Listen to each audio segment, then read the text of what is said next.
Welcome everyone to Mom Street USA. My name is Jackie, aka Wishes Mama, and my wonderful co-host next to me is Kate, aka the Disney Cicerone, and we are here this evening to give some insight and some tips, hopefully, to families who may be traveling to the Disney parks with kiddos that have some special needs. So this is a much requested topic from our community and Pocket Fam. So we are here today to hopefully give you guys some good information for those of you who are looking for it.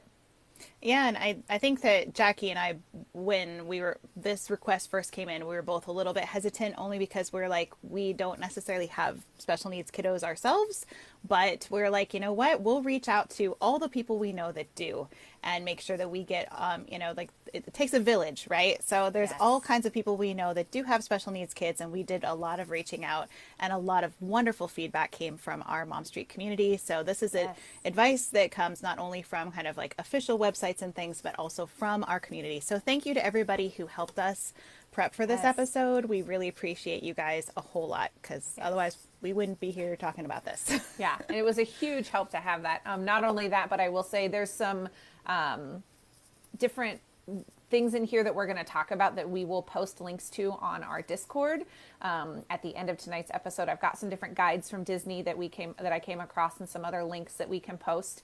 So if you're not a member of the Discord, check out our bios to join the Walrus Carp Pocket Fam Discord. So if you're like, what was that website or what was that, we're going to post stuff on there. Hopefully this evening I'll get to it. If not, then I'll get to it tomorrow. So that way you guys can have it there. It's great. That's a great resource. So thank you, Jackie, for doing that. Appreciate that. Absolutely. All right. Shall we hop on in? Yes, and I think Okay. that I love, I'm going to give all the credit to Jackie for the way she organized this, because I've been really busy editing my audiobook for A Glimpse of the Magic, which hopefully will be out in a week or two. But so she's organized this in such a way where it's not like we're not going by a specific like type of like, disability or anything like that. We're going by specific like needs, and then you guys can decide what it is that you need for your specific situation. And I think these are great tips, not just for kids but also adults that have a lot of these special needs. So Absolutely. It's kind of, we talked about wanting to highlight kiddos that have special needs, but really this is good for any age that may need these kinds of accommodations or tips or tricks. Those of you that maybe have older kiddos or younger kiddos or friends or family members or whoever, whatever may need them, hopefully this has some good information for you. yeah, excellent. So what's up first, Jackie? All right, so we're going to start off first by talking about dietary needs. So this could be anything in the range of things that you are intolerant to, allergies, preferences, all of the above. I will say Disney is really, really good about doing their best to accommodate for dietary needs. They're not going to always be able to accommodate every single thing, but nowhere is. But they really do their best to make those accommodations. So the first thing that I want to mention is the menus are posted on the apps. And I think that is a massive advantage for anyone who's traveling to Disney that is concerned about what am I going to be able to eat? What is my kiddo going to be able to eat whenever we go? So all of those menus are on the My Disney Experience app or the Disneyland app, depending on which park you're going to. And they also, if you scroll to the bottom, they will show the meals that have already been cleared to be allergen free. So they're kind of categories that they include on their app are gluten and wheat allergy friendly, egg allergy friendly, fish and shellfish, milk allergy friendly, peanut or tree nut allergy friendly, and soy allergy friendly.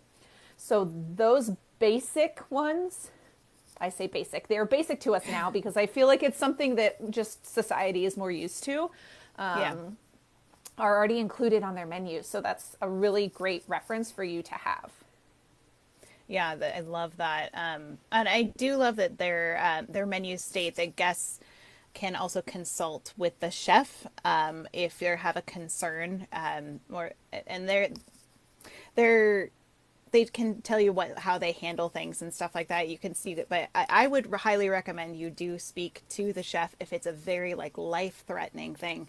You can't. Yes. Sometimes you have to wait a little bit longer to talk to the Mm-hmm. chef, so keep that in mind that they're really busy, so you might have a little bit of a longer wait. If it's not life threatening, if it's just a preference, that you may be able to risk it then, and you're just like, well, I don't want to wait.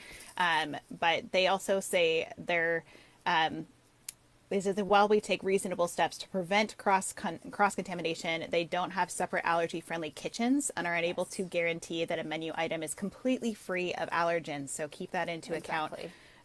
Allergy friendly offerings are reliant on supplier ingredient labels. So that's how they decide if it has something in it or not. So if you are just very, very nervous about something, bringing in your own food might be the best way to go, just to be 100% sure. But they do have a lot of things that are reasonably safe for most people.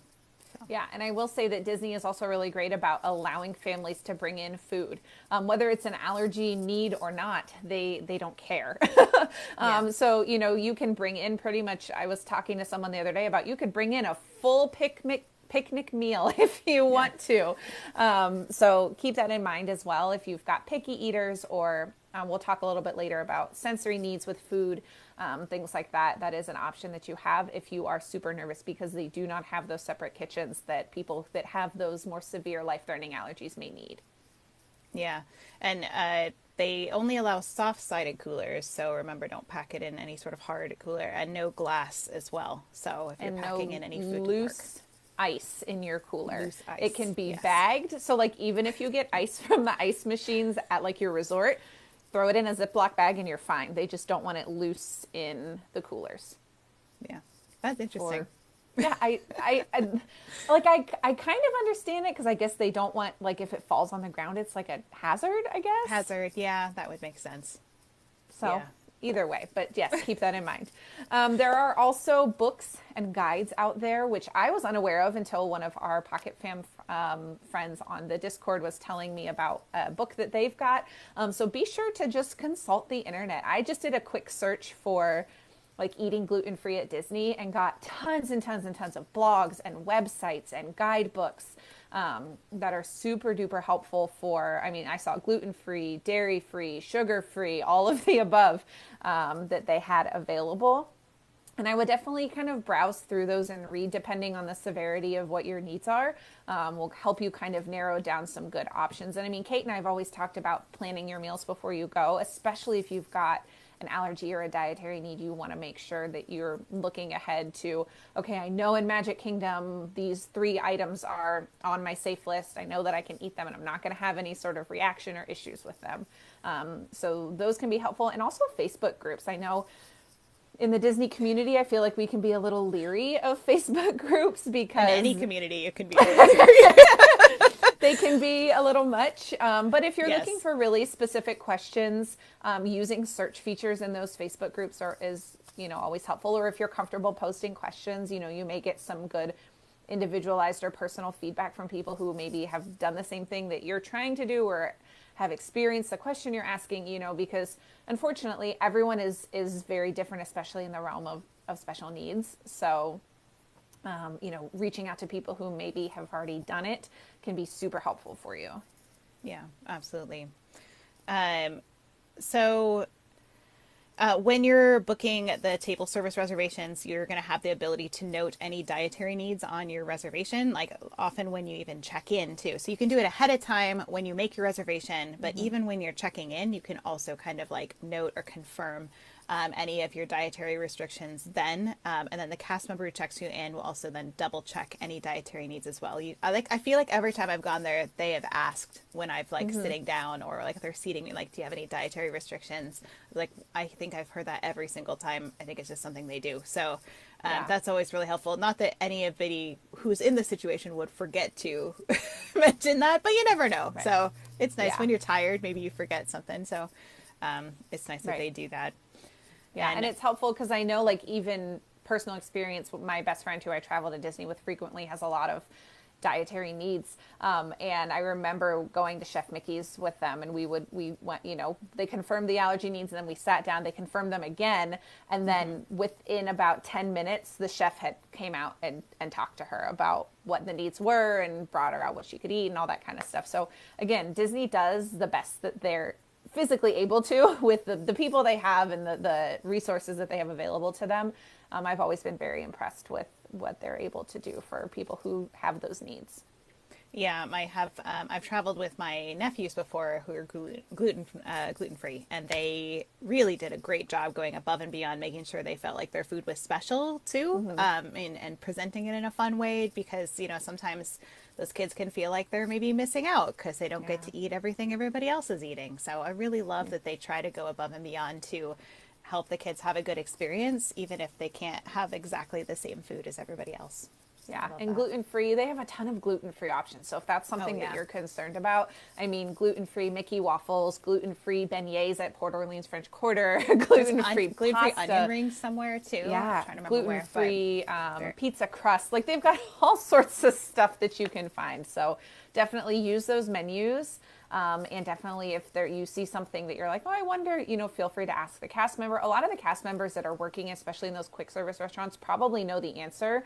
But if they don't, they're definitely going to reach out to a manager or the chef if they need to for that.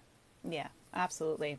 And I'll say that if you have a really severe dietary restriction, I would not use mobile ordering. I would walk up to the quick service and then talk to them about placing an order with the manager or the cast member who's taking your order, because I feel like that's a safer option. You're going to talk to a human being and connect and make sure like this is what I need, and they're going to hear it, and it's just a safer option. But mobile ordering is great almost in every circumstance, and you can order special food that way. If you have a very severe need, I probably wouldn't risk it. Yeah, and I would also then double check when you go to the window to like pick up your food that you've ordered. I would also just triple check. Again, we're all human. Human error is a thing. I would just, again, triple check with the cast member that you're picking it up from and ensure like, okay, is this, XYZ that I need for my dietary reasons? So just to be safe, just in case something got missed or missed in the computer, who knows, right? We want to keep everyone safe. So I would just do those little cross checks along the way to make sure that what you're getting to eat is safe for you. Yes, absolutely. That's a great idea. So we could talk about food all day, but we've got more topics. And we will touch a little bit more on food when we get to sensory needs, like Jackie mentioned. But should we move on to our next category? Yeah. So the next thing that I kind of wanted to hit on is, and we've talked about this briefly before, but the DAS Pass, which is the Disability Access Pass that Disney offers for those who need it. So we've talked about this a little bit before. I'm just going to kind of give you some general information about what it is, who qualifies, and this is all straight from the Disney website. But this is basically for anyone who is unable to stand in the queue. So this pass is available for people who have, for whatever reason, have issues standing in those lines that need to be able to wait in a safer, possibly location or just a different location rather than standing in those queue lines. So a couple of notes about this service. Eligible guests can now pre-register for it in advance virtually with a cast member, which is a really nice option. I will say I have heard that the waits can be rather lengthy for these conversations. So depending on your needs, depending on your availability. I also have heard, yeah, I know. I also have heard that it's better to do this on a laptop computer rather than or a desktop rather than a mobile device. So keep that in mind. But it does use a live video chat. The person that is in need of the Access Pass does need to be present on the call. And you can pre-register as soon as 30 days in advance of your park visit, all the way up until no less than 2 days before arrival.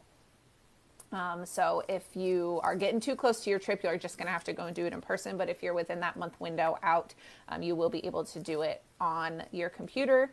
And during that chat, you'll be able to work with a cast member after getting approved to book 2 return windows for experiences.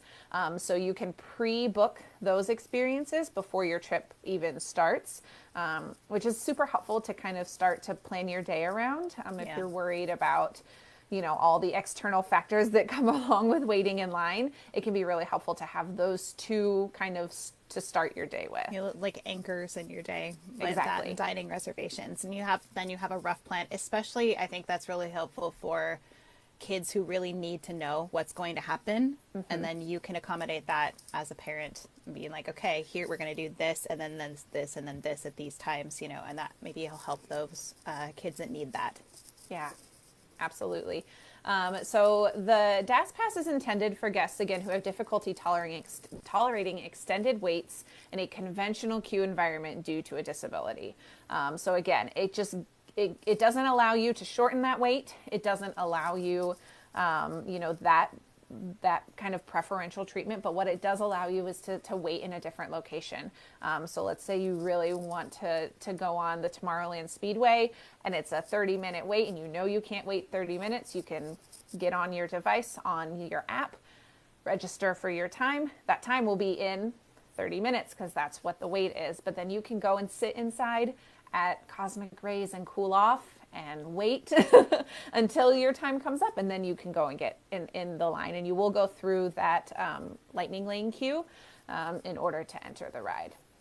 Yeah, so it's not really a line skipping. Like a lot of people think, Correct. oh, I'm just skipping the line. It's just waiting at a different location. That's all it is. So it's not the same as skipping the line. It's not a individual lightning lane situation necessarily. It's just Right. Yeah. Right. And I will say also that guests whose disability or their needs is based solely on the necessity to use a wheelchair or a scooter or an ECV will not necessarily qualify for the DAS pass. It really just depends on your situation. But depending on the experience, guests utilizing wheelchairs or scooters will either wait in the standard queue in their wheelchair or scooter, or will receive a return time at that attraction that is comparable to the current standby wait. So it really just depends on the attraction, whether or not the queue is accessible for a wheelchair to go through all parts of the queue, and kind of what the loading procedure is for that specific attraction. So if you are worried about just being able to use a wheelchair, that's not necessarily something that you're going to qualify for the DAS pass with. Right. Yeah. Or just like, I think my daughter had like a sprained ankle the last time we went to Disney World. And I was like, I didn't even ask about it because she actually didn't want a wheelchair. That was a big deal for her. She's like, please don't make me. It was a light sprain, and we braced it, and she was fine. But it was like, she was like, my doctor was like, you could maybe get the DAS pass. I was like, oh, well, we don't really need it. And I was kind of in this place where I'm like, there's a lot of families that do really need this. And my daughter really didn't want a wheelchair. And I was like, I don't even think you qualify for it anyway, because we don't have it we are still able to wait. We just, so I think that is a very common misconception that it's like, oh, I need a wheelchair, so automatically I qualify for DAS. And that's not always the case. And I think I will point out, we won't spend too much time on this because we got a lot to cover, but there's a lot of people that qualify for DAS for reasons that are invisible and that you can't see. So never assume somebody is abusing the system. You just don't know their situation, and you should never ask. Right. Because it's private and it's their own situation. So just give people the benefit of the doubt. I'm sure there's people out there that abuse DAS, but we're not the people that get to judge that. So we're just gonna, that's all I'll say about that. Go on your merry way and do you. You do you. You do you. Indeed. Yeah. So I will note that aside from the 2 early reservation times that you can get once you have entered the park, then you may only have 1 return time at a time. So you'll make a return time for one attraction, wait the allotted amount of time, or go ride something else in the meantime. Lots of different varying ways that you can use that pass if you do qualify. And then once you ride that attraction, then you can go ahead and book your next one after that. So they are one at a time, other than the 2 that you book in advance if you are able to do that ahead of your trip. Right.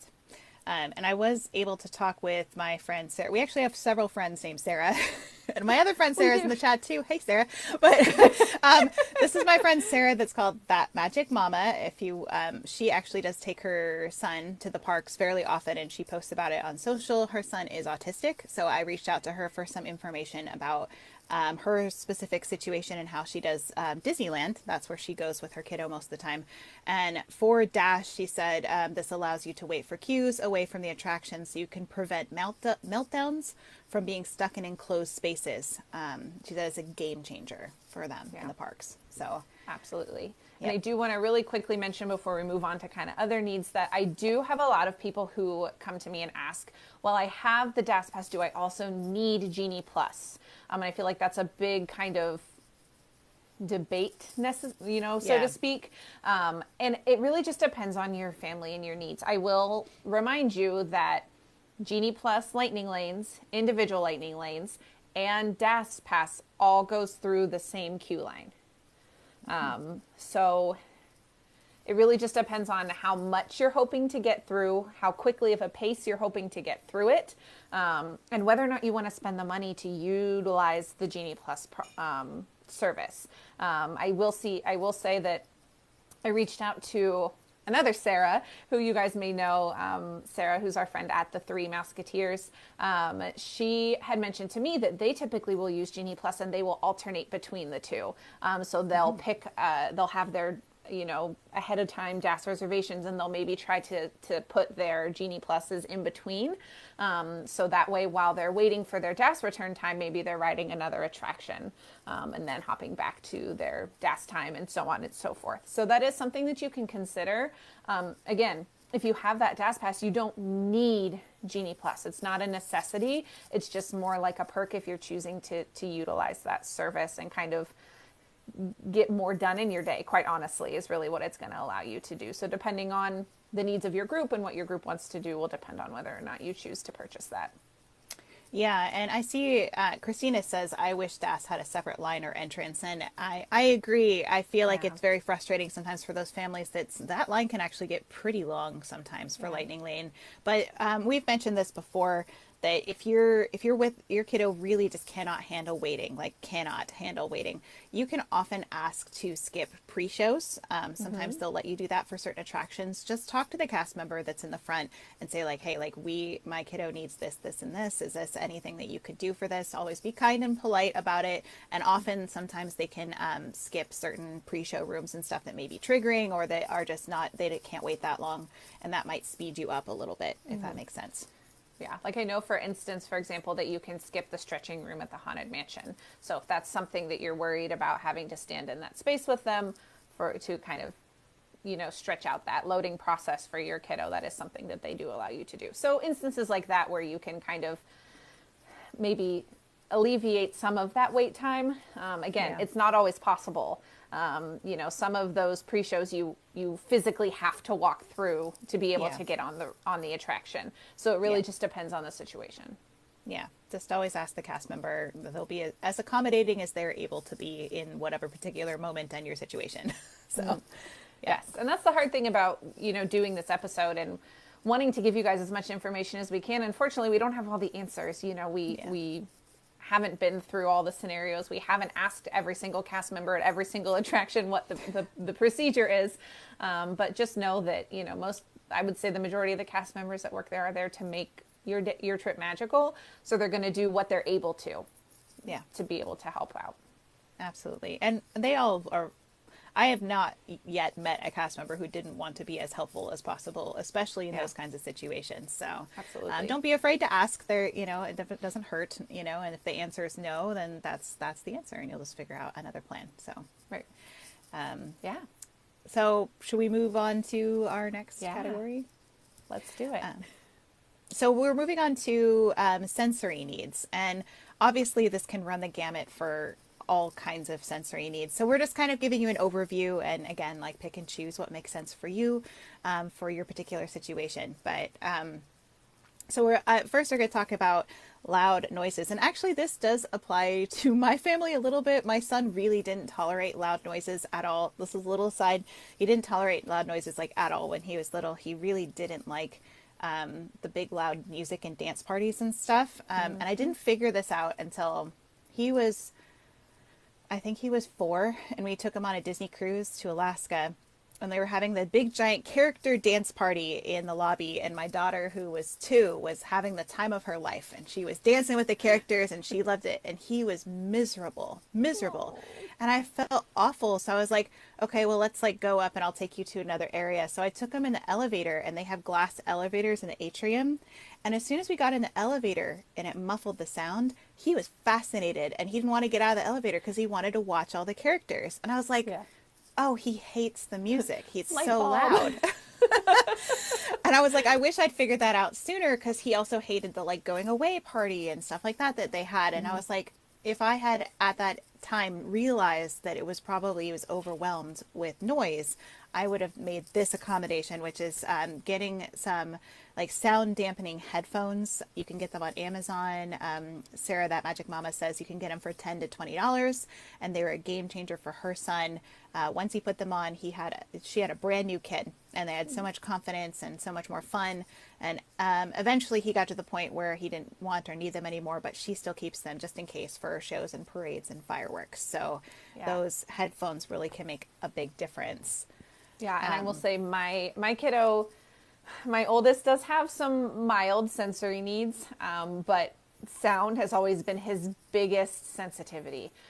So we always bring headphones or something of that sort to especially fireworks shows. He's gotten better about like parades and dance parties and things like that, but those always used to be triggers for him too. So earplugs, if they can tolerate earplugs or headphones or, whatever's going to work for them, can definitely be a huge game changer for kiddos. Yeah, and I would also say I've saw a few parents make a note about this, that especially at Walt Disney World, not Disneyland, but at Disney World in the Magic Kingdom, sometimes they have a lot of fireworks that just kind of like seem to randomly shoot off during the day. Yes. They're always timed. The ones on the back are timed with the dining experience in Cinderella's castle. So they say like bippity boppity boo, and then they shoot fireworks, but you can't tell that from the outside. And then they have ones that are there with the show that happens in the front several times a day. So at the very least, make yourself aware of kind of the show times for that show, just so you kind of know when that might happen during the day, just to kind of give your kid a heads up if you can, or get those headphones on, because it can be startling for everybody, but especially it can be a trigger for people who have those sensory needs. So. Yeah, and I know at Hollywood Studios, those evening projection shows even have fireworks that'll go off with them. It's not a traditional fireworks show, so you're not always expecting it. Right. But both of those shows do have fireworks that go off throughout.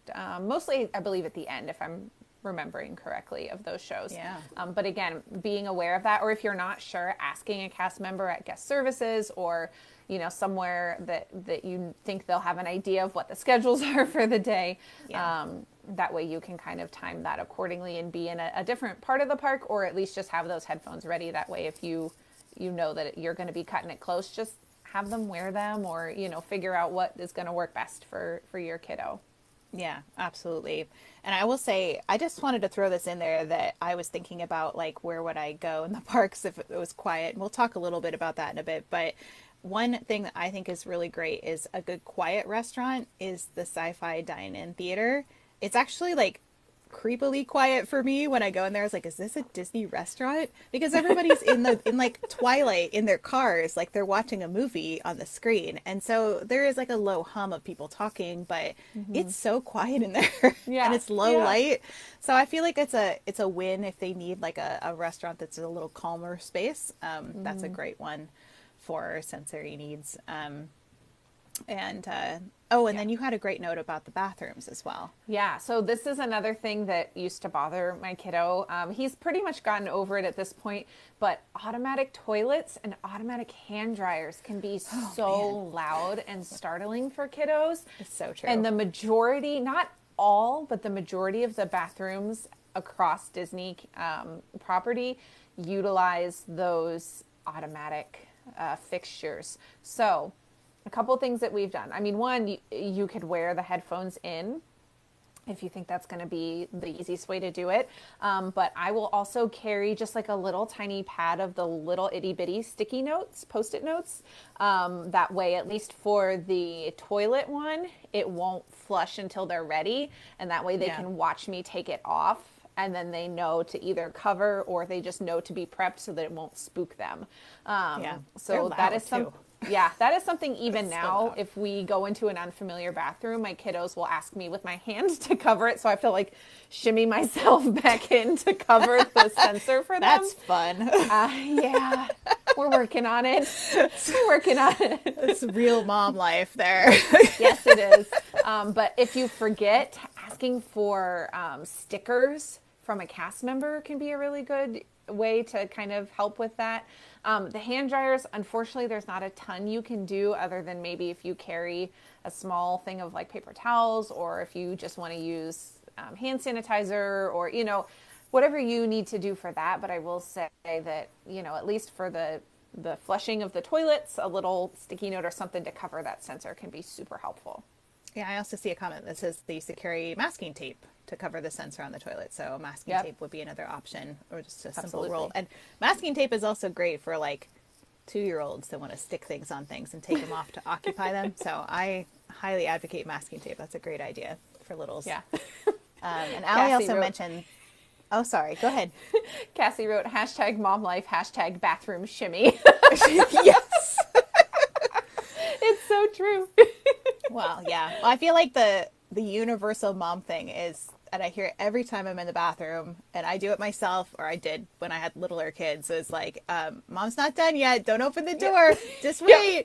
Let's wait. And they come up with games of like things you could see in the bathroom while you're like, so you don't get your kids to open the door while you're going to the bathroom. Good times. Yep. Or so they don't touch things. that Oh, they're don't they sit on the shouldn't be floor. touching. Don't sit down. Yeah. Don't look Yeah. under the Don't look under the stalls. the partitions, all of the above. Bathrooms are a real treat once you become Oh, it's so a parent. stressful. And now that my kids are older, I'm always like stressed that they'll leave the bathroom without me, or somebody will like take them because they're going without me, right? Like it's always the thing, like, don't leave the bathroom without mom, and Yeah. most of them are good about that, but it's always really stressful. I'm like, just get done as fast as possible so they're not waiting out there without me. That's Yeah. anyway, the mom Yeah. life. Right. Anyway, so Ali also mentioned that Epcot has many good spots as well, and we're gonna talk a little bit later about some more break spots. So we'll definitely get there. Thanks, Ali, though, for mentioning that. Appreciate Yeah, that. absolutely. So if you've got them, get them ready to add to the Yes. chat here in a few items. We'll get there. Okay. Another thing along with covering the ears, sunglasses. Florida and California, both, the sun is super bright, but so are fireworks and shows and different things. So sunglasses can be a huge help, and they're fun for the kids to get to wear too, which I feel like is an added perk of that one. But if you're concerned about that, or if they're really super sensitive to light, having those on hand is a major help. Yeah, my son didn't like wearing sunglasses. The more I think about it, I'm like, I should have had my son evaluated for something. But like, I think he's got a mild sensory thing. But he liked wearing a hat instead with a visor. That really helped him. Just kind of shaded his eyes, not for the shows necessarily, just the bright sun. And he still will do that to this day because now he wears glasses, so he can't have sunglasses. Darn. Yeah, I know. So anyway, anything you can have that will help this, especially like those bright lasers and everything. They got lots of bright stuff that happens in those shows. Sometimes it just makes them more tolerant if it's bright lights really bother them. Sunglasses can really help. Yeah, again, and just kind of muffling that sensory input is always going to be helpful. So even if you're not sure if they're going to need them or not, have them with you just in case. That way you can pull them out and save the day. Yes. Super mom or Exactly. dad or parent or guardian, whoever you are. Okay, so next up we have explaining touch sensitivities to character attendants. So I'm going to skip ahead just real quickly and say that Sarah, that Magic Mama, said Let them meet the characters. The characters are specially trained to interact with everyone, especially their special needs guests. They will stop and take extra time with you and give you the best interaction possible. She said she had the best memories of Mickey and Minnie playing quietly with her son on the ground in a corner when he was sitting with his toys. And they legitimately stopped for like 4 to 5 minutes with him and gave him the time he needed to really have a good character interaction, which I think Oh, is that's just really so sweet. sweet. That like gives me goosebumps. That's so I know. sweet. I love Yeah. that. Yeah. So But instead of, definitely yeah, go ahead. explaining, Yeah. sorry, explaining to, the character attendant when you're in line saying like, hey, we would prefer this method of meeting, whether it's a wave or a high five, whatever that may be, just explaining that to the character attendant before, and that way they can then communicate that with the character that you're meeting. Yeah, and they're so accommodating. They don't want to stress out your kiddo, and they recognize that it's very special, but it can be very stressful too for some kids to have these interactions. Heck, it's stressful for like small children, just to have this Yeah. interaction with these giant characters. Right. So, I mean, even if there isn't a special need, this is always a good thing to communicate with a cast member and say that, my kiddo is feeling a little bit shy today, or would we prefer to maybe just have a wave, or I'll hand the autograph book, but maybe just stand aside, like whatever it is that you need, that you think I always say, you are your best advocate for your child. You know them more than anybody else. And so you get to be that person that says, like, I think this might be best for my kid. Now, if they can accommodate it or not, always be gracious about what they can accommodate. But if it's something simple, I can't believe that they wouldn't. So, Right. they'll do what they can. So. Yeah, absolutely. And I mean, I feel like we see a lot of really heartwarming videos online of characters really going above and beyond with kiddos that have different needs or special needs in their meet and greets. So it's definitely something that they are trained to do, and the character attendants that are with them are trained to help them navigate through that, so that way everyone is on the same page. Absolutely. Another thing that can be super helpful, sorry, we're just kind of like all over the place here. Another thing that can be super helpful is giving multiple reminders to your kiddo, regardless of whatever it is that you think they may need reminded of. If it's, okay, we're going to, do this, and then we're going to meet this character, and then we're going to go have this to eat, whatever scheduling reminders they need. If it's a reminder about, okay, remember this ride, we're going to sit in this type of a vehicle, we're going to do XYZ on the ride, whatever experiences they need to do, just giving them those prompting reminders if that's something that they need. Yeah, absolutely. And along with that, giving them bringing along their toys or their comfort items that are something that really just helps them in any life situation also applies at Disney. So I love Sara, that Magic Mama, says she always lets her son bring a little hand-sized toy to fidget with in his stroller, so when he's feeling overwhelmed, he can close up inside his little safe bubble and focus on his hand toy. The little cars, Hot Wheels sized toys from, she says, from Sarge's Surplus Hut are great for this. But, there's little toys like that all over Disney and all the Disney parks. If you need to get something there, or you can get something, obviously, beforehand, or bring something from home, or whatever makes sense for you. There's all kinds of fidget toys out there. My son, now that he's older, really loves the Rubik's Cube. That's what he does when he just needs something in his hands. And it just also exercises his brain, which is great. But yeah, my kiddos have little tiny fidget cubes that they, every side has a different kind of fidget on it that they can do. And that's been a big hit. And I think also, if you know that whatever they have is small and could possibly be dropped, maybe packing an extra in your bag might not be a bad idea. That way, if for some reason it happens to go missing or gets dropped or left behind, you can pull out another one and have that ready to go. Yeah. And Hillary says we bring a buddy or emotional support plush with us every day. And yeah, I mean, it's however you think it was going to make your child more comfortable to be in the parks and make them feel more secure in a sometimes very different environment than what they're at home, right? So I'll admit that Disney parks are very different than home life. But so true. Whatever you need, within probably nothing you're going to bring is they'll let you bring in whatever it is you need for the Right. most part, because it's not going to be a weapon or something. So, Right. And I know a lot of families that will use like mobile devices, iPads, phones, whatever it is. If that is something that you know is a foolproof way that your kiddo's going to be able to decompress and calm in a stressful situation, then bring it with you. There is absolutely nothing wrong with that at all. um, so I would also say, just as a courtesy to the people around you, if your kiddo is able to tolerate some sort of headphones or headgear when you're playing those devices, that's really kind. Because I know it's very, very frustrating for people who are having to hear your child's very loud, because they'll have to turn the volume up really loud probably to To be hear able to it. hear it, yeah. Yeah, so having a pair of headphones that is comfortable for them. I've recommended in the past. There's like a pair of headphones that's on Amazon. I think it's on my Amazon storefront list, but it's a soft one that you wear, and unless it's super hot outside, then it's not fun. But instead of like a traditional headphones, it's like a soft fabric that has the headphones tucked inside, and sometimes kids tolerate that better, just because it feels like they're wearing a headband, like a soft headband that stretches, instead of something that's kind of sitting on their ears. So whatever you think makes the most sense for your kiddo, but Yeah. some sort of headset would be good. Yeah. And definitely, again, like we talked about, bringing something that you know that they're already familiar with at home that is a comfort item for them, doing Yeah. your best to bring that with you into the parks. Again, you may not want to bring their super special lovey or, those types Yeah. of things into the parks with you, but finding a good alternative and maybe trying out a few different things in the weeks leading up to your trip. That way you have the ability to give them a couple different things, or for sure, okay, that's not going to work, let's try this instead, kind of just prepping yourself and your kiddo for that. Yeah, absolutely.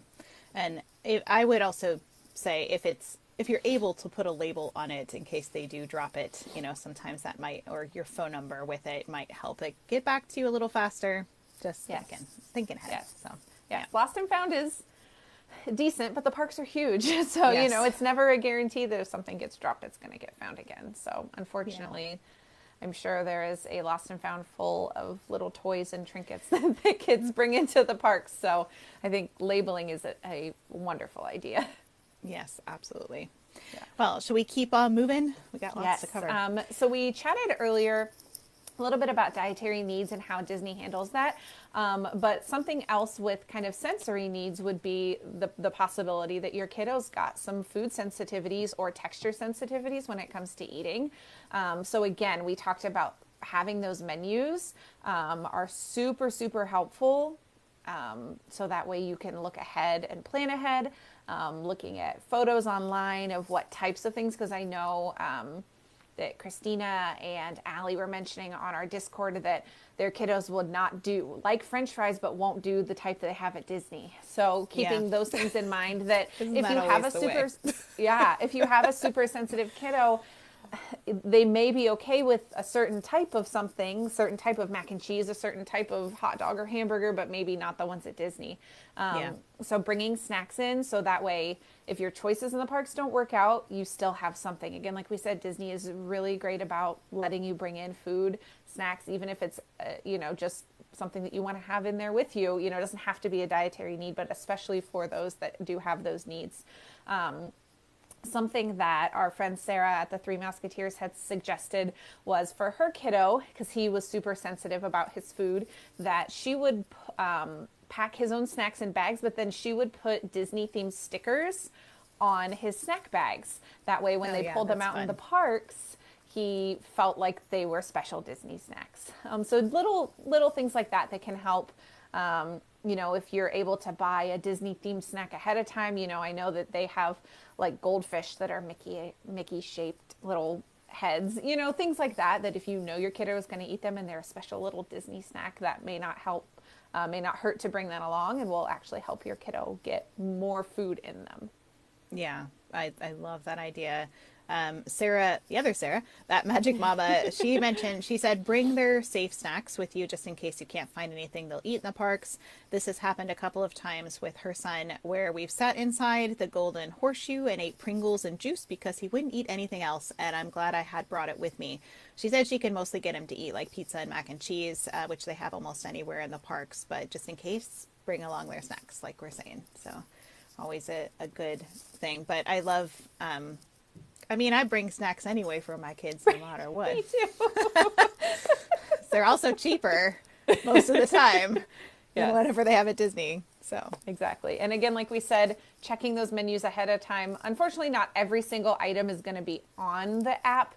Some of the snack carts that have things like popcorn or ice cream is not always going to have everything. But typically, if you do enough searching, Googling, you'll be able to figure out what they do have to offer versus what you think your kiddo will eat when you're down there. yeah, I pretty much know every restaurant in every Disney park that has mac and cheese because that's the only thing my son wanted to eat when he was there when he was little. So I got to know it really well. And there's a lot of them. Mac and cheese is everywhere. Yeah, So. but it's not always the right type of mac and cheese. Oh, well, it's pretty standardized, I think, on most of the Disney parks, except for the fancy restaurants. Like, they'll Yeah. get fancy with their mac and cheese, and the kids are like, what is this? And I'm like, it's like real mac and cheese. And they're like, no. I want the craft. Like, give me the craft. Like, oh, okay. Like, Yes. yeah, good times. Something like that. Exactly. Okay, so kind of moving on, just a few kind of thoughts that we wanted to share before we kind of move on to a little bit more of the nitty gritty about what Disney has to offer. Our friend who goes by the screen name of Unicourse on Discord and TikTok posted something that really spoke to me. And they basically said, and I'm paraphrasing, as parents, remembering that just because your child gets overstimulated or overwhelmed, it does not mean that they are not enjoying their trip. And that I thought was really, really special. So just remembering that just because your kiddo is maybe having a rough time with some of their sensory needs, or whatever their special needs are, it doesn't mean that they're not enjoying themselves. So Yeah. take a moment to breathe and know that you, as their parent, guardian, friend, whoever you may be to them, are doing your best, and that they're still going to have those memories. Most of the time, I'd say kids remember all the good and none of the bad when it comes to these types of trips. Yeah. Most of the time. Most of the time. Yeah. Unless there was something really crazy that happened. They mostly just remember the good stuff. Yeah. Right. Exactly. And I have a note too from Sara, that Magic Mama. She says, take it slow. Don't feel like you have to absolutely accomplish everything.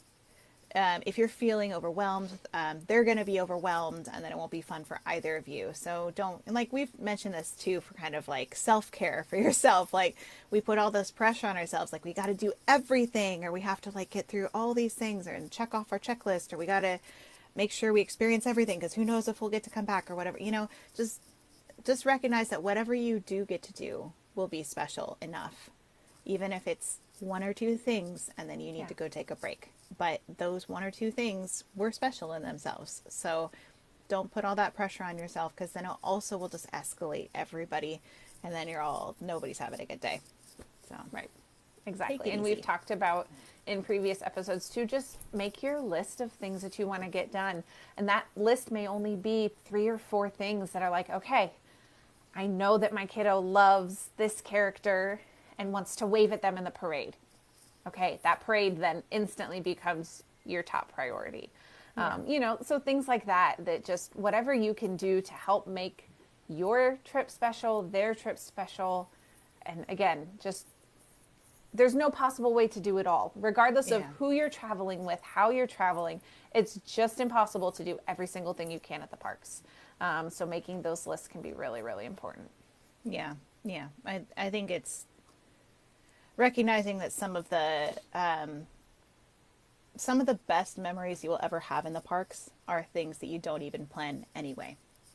Random characters that walk by that did some special thing with your child, or just moments that you have as a family that you didn't expect. Those are always the things I remember the most, are not the things that I worked through on my checklist, the things that just kind of happen. And so just remember. Yeah, absolutely. Okay, moving on now. We're going to get into a little bit of the kind of nitty gritty details about what Disney does offer as far as assistance for families that are traveling with special needs.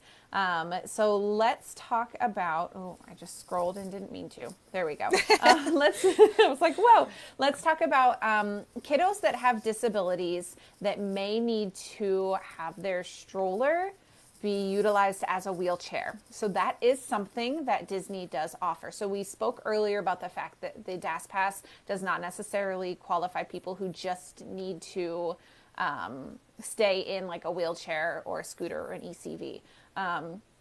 So guests with disabilities, including those with a cognitive disability who need to remain in a stroller while in an attraction queue, should visit the guest relations lobby at the theme parks in order to obtain an appropriate identifying tag. And the tag that you just attach to your stroller then will give you the ability to be able to keep your kiddo in their stroller and go through the queue line. So that is a huge help to families who maybe know that you're not going to be able to physically stand and wait, but maybe they'll be able to wait if they're sitting in a stroller. Right. And again, Sarah, that Magic Mama said, this tag allows you to bring your stroller anywhere a wheelchair is allowed to go. So it gives your child a safe bubble to stay in, and they don't have to get out and in and out when you normally have to in the park, and then gives you access to wheelchair entrances to attractions. So, I mean, it's not, necessarily like, a physical ailment so much as more cognitive, situation where it's a safe space for them. And, Disney wants to make sure that they're accommodating to that so that, kids can have what they need to feel happy and safe in the parks. So I love that about Disney. Yeah. Yeah, super, super helpful. And kind of along the lines of that, Disney does offer Rider Switch, which is something that you may want to utilize depending on if there's something that your kiddo wants to go on or doesn't want to go on, but maybe some other people in your party want to. So parties with more than 2 guests may be able to take advantage of the Rider Switch program, which enables you to experience an attraction while another member of your party waits with the guest who does not want to ride. Now, I will say this does apply to families that just have kids that aren't big enough to ride things too. So it's not just for families that have maybe special needs, but it definitely does qualify families with special needs if they've got a kiddo that doesn't want to or isn't big enough or just isn't going to be able to handle that ride. You can use that option. So then you would swap to enable the other party member to enjoy the attraction without having to wait in the line again. So the first member of your party waits in the queue. But before you go in the queue, make sure you talk to the cast member at the beginning of the line, so that way they can scan the magic band of the people in the party that are waiting, because otherwise you won't be able to utilize that swap. So then the first person will wait in the line, do the attraction, and then once they have exited, then you literally just swap, and the person who was waiting then will be able to go through the fast pass, listen, the lightning lane line. Forever fast pass. I know. We'll be able to go through that lightning lane line to then be able to utilize or to go on the same attraction then. So that's a great thing that Disney offers that may be something that your party wants to utilize. So that's great info on Rider Switch. I use that, just with you could use that with little kids too that don't meet the height requirement, all those kinds of things. So now we're moving on to break areas, which we talked about earlier. So if you've been prepping your list about like, oh, these are places I take a break in the park, this is your chance to share that. So if I'm guessing this is from the website. You did this one. Should you do this one? Because you know what this is. I can. I totally I don't know what can. this is. Yeah. So basically, a lot of this, like I said, I kind of is the nitty gritty. I copied and pasted a lot from the website. But basically, should the guest with any sort of a cognitive disability be overstimulated or need some downtime, dozens of areas are available throughout the parks where guests can take a break. To locate the nearest area, please ask a cast member for assistance, is what they state on the website. And I did want to show, I'm going to take you off my stand here for a second. Oh, I get to go on a journey. I know. Whee! I did want to show, if I can get it here. There is a whole, oh, I got to remember how to flip this here. Oop, not that one. I do that every time. There we go. Enhance. So there is a whole guide on the Disney website, and I will post this link on the Discord after our show. But this is, if you can't read it, it says planning a trip to Disney World, a resource for guests with cognitive disabilities, including autism spectrum disorder.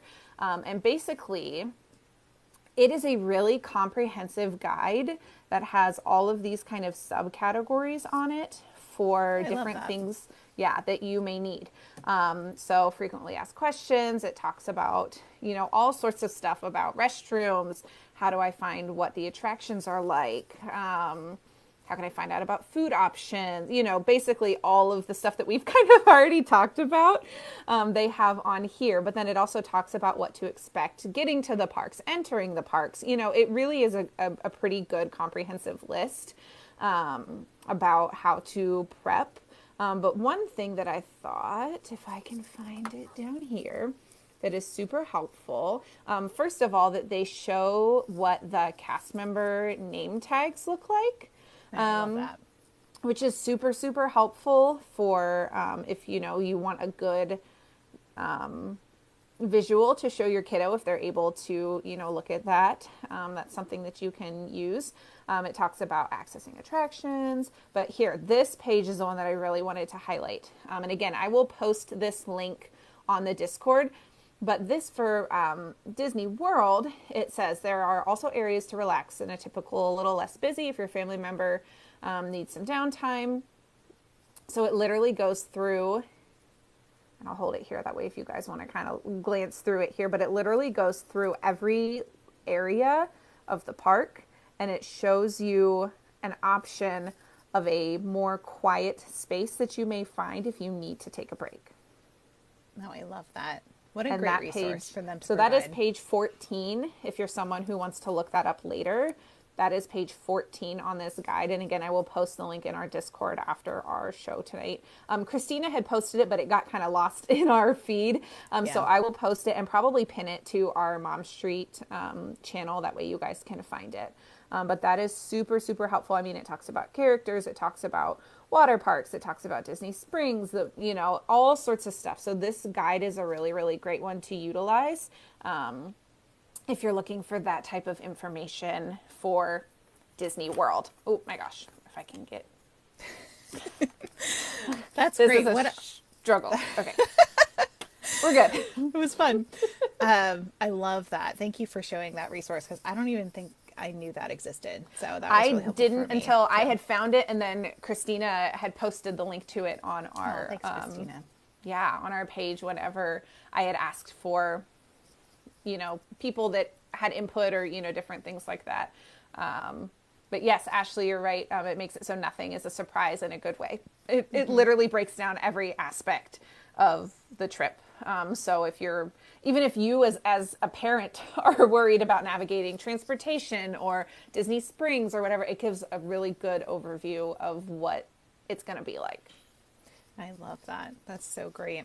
So we did get a few suggestions from this is the other Sarah, Three Musketeers, Three Mouseketeers, not Musketeers. Yes, Three Musketeers.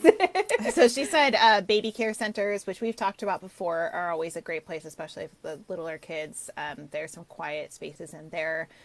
Tomorrow, I'll just do this quickly because there's a lot.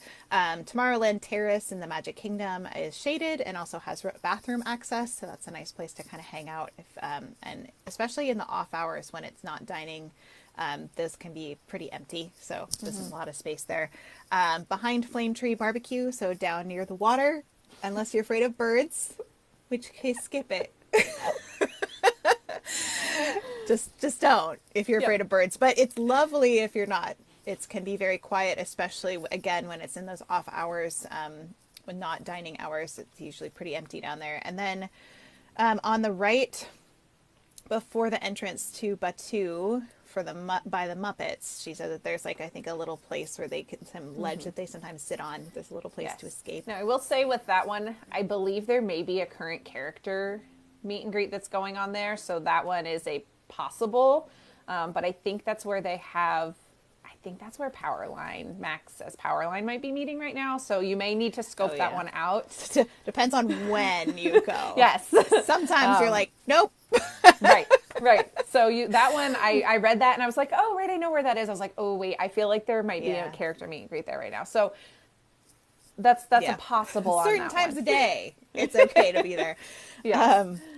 Yeah. And then they have that whole aquarium area in Epcot. It's actually very soothing, some of those spaces, as long as there's not a lot of people in there looking around, because there's just, fishies swimming about. And it's usually not that crowded because they're, it's people are out the door just going to other things instead of lingering. So yeah, and some of the aquarium like windows in there have like a little ledge almost that at least little kiddos can kind of sit on top of.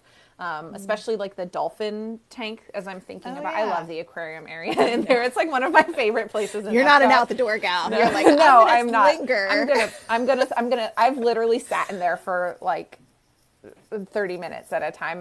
When my best friend and I used to go in there, she was a cast member at Epcot for a while, so she would go in there frequently, and she like learned all the dolphins' names. So we would just sit there and watch that. Yeah, it's a whole mood, and just like I like the manatees. I'm all for the manatees. Manatees are one of my favorite animals. So yes, I also enjoy sitting and watching. What is it, Lil Joe? I know one of them's name is Little Joe. I haven't been there in a little bit. I have to remember. It'll come to me in the middle of our show. You're just going to blurt out a name. Wait a minute. I know, I can't. I always remember Lil Joe because I just think his name is fun.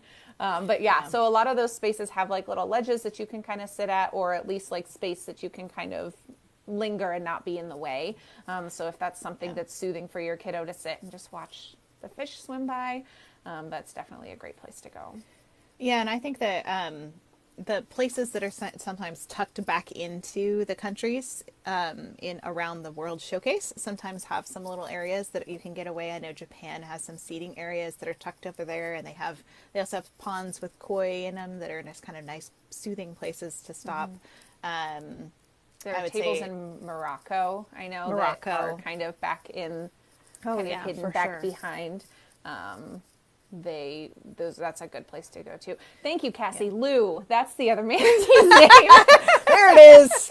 Thanks, Cassie. Now I don't have to blurt it out during the middle of the show. Let's see. Also, the United Kingdom, as long as there's no like events for festivals and stuff going on, sometimes back there's a little garden area way in the back of United Kingdom can be a quiet space. So just kind of looking back into those countries in the World Showcase, often you'll find little tucked away spots that are quieter with less people. Beware, in the UK though, there is a rock band that plays back there from on certain times of the day. So some of these you got to time them right. It depends on when you go. Yes. Yeah.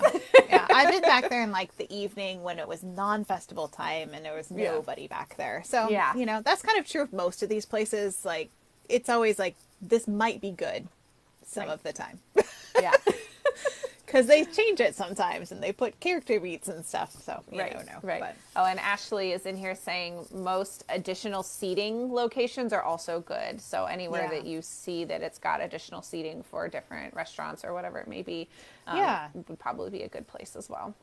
Yeah, like Columbia Harbor House on the off hours up on the second level, that is almost always like nobody's there. So that's a great place to go and hang out or read if you're me. So I have a couple suggestions for Disneyland as well. So if you're planning a trip to Disneyland, there's what I know to be an old motorboat cruise launch, but nobody would know it as that. There's a whole big, like, this weird, like, island that juts out in the middle of the water that's across from the Matterhorn entrance. And it kind of looks towards Small World, but there's no access to it. It has a whole bunch of tables and chairs there. It's busy during, like, peak dining hours, but the rest of the time there's hardly ever anybody there. Sometimes they have some ducks that swim around and stuff, but it's pretty quiet also because it's isolated on this island, so that's a good place for a break.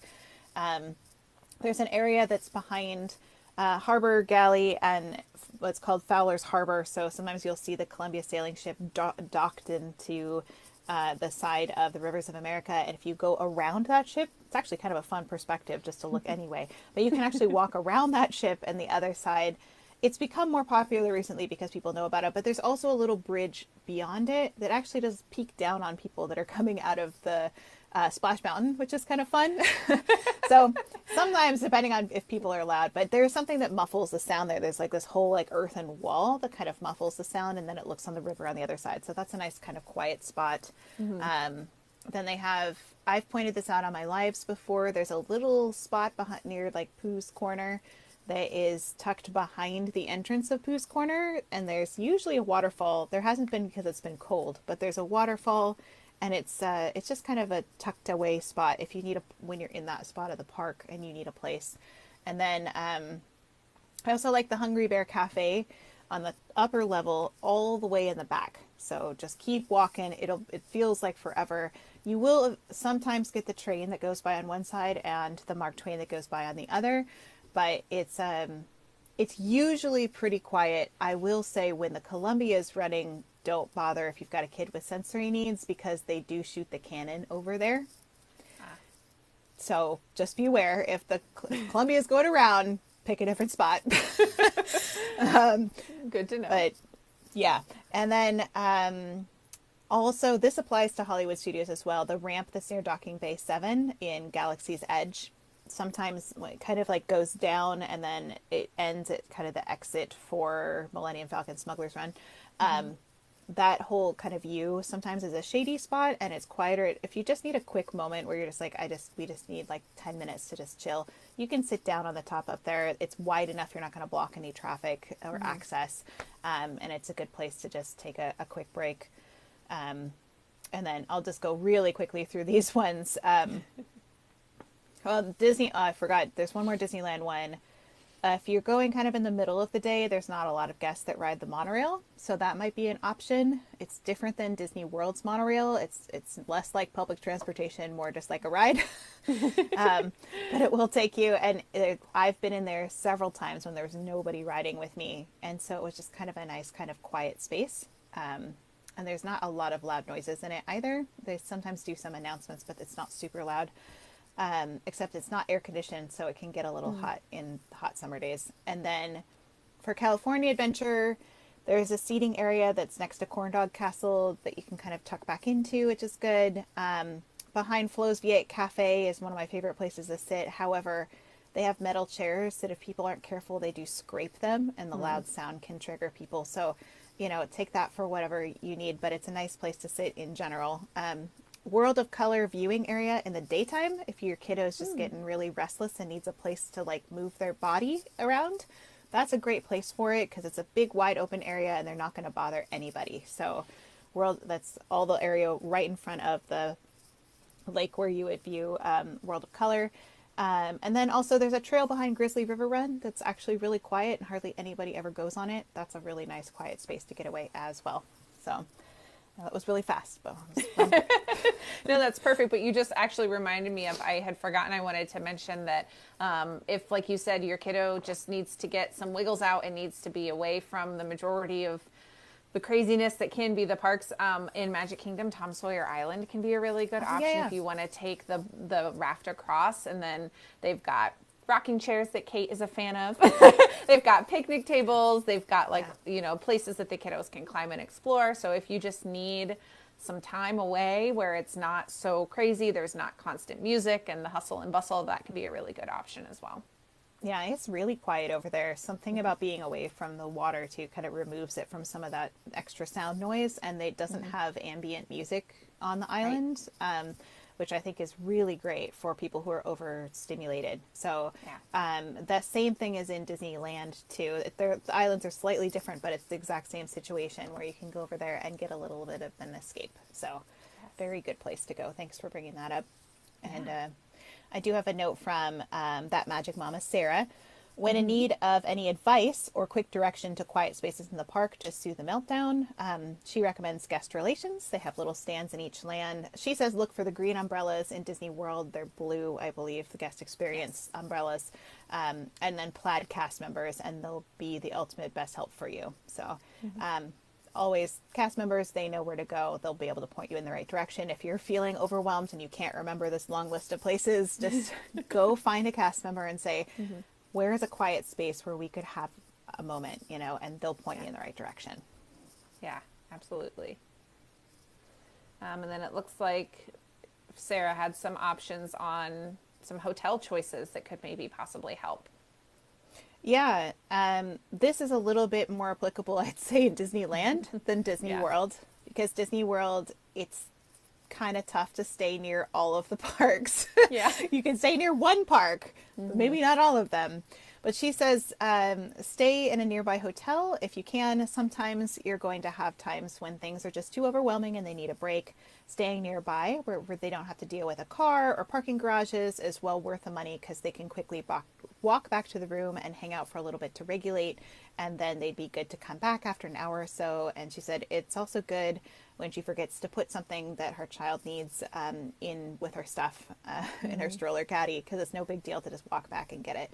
This is a little bit more difficult to do in Florida, but great advice for Disneyland. Absolutely, I would 100% say stay where you can walk very quickly to the parks. I'd recommend that for anybody with small children. I'm always advocating Harbor Boulevard hotels. So that's a great one. In Disney World, you could stay next to a hotel. You could stay on like the monorail line or the Skyliner line where you can get a little faster places. But I don't know if you have anything about that. Yeah. Well, I was going to say, keeping in mind what transportation modes you want to utilize with your kiddo.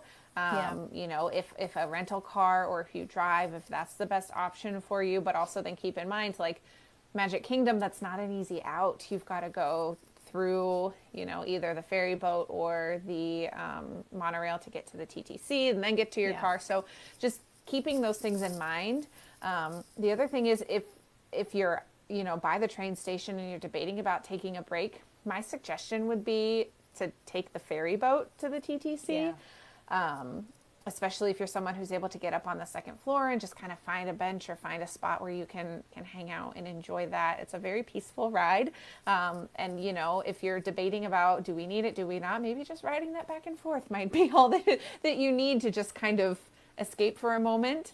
That's definitely an option too, if that's something that you're like, I'm not so sure about what we need right now.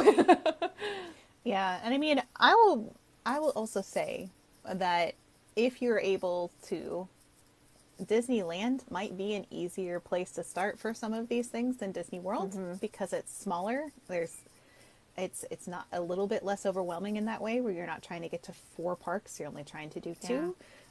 Obviously that's not an option for everybody because of costs and things like that. And it was some of the there's some people that say that Disneyland is less accessible, which isn't necessarily true. It's just accessible in a different way because they have old queue lines that are like this big. So you have to talk to the cast members about what it is, how you can access certain attractions, but you can still access them.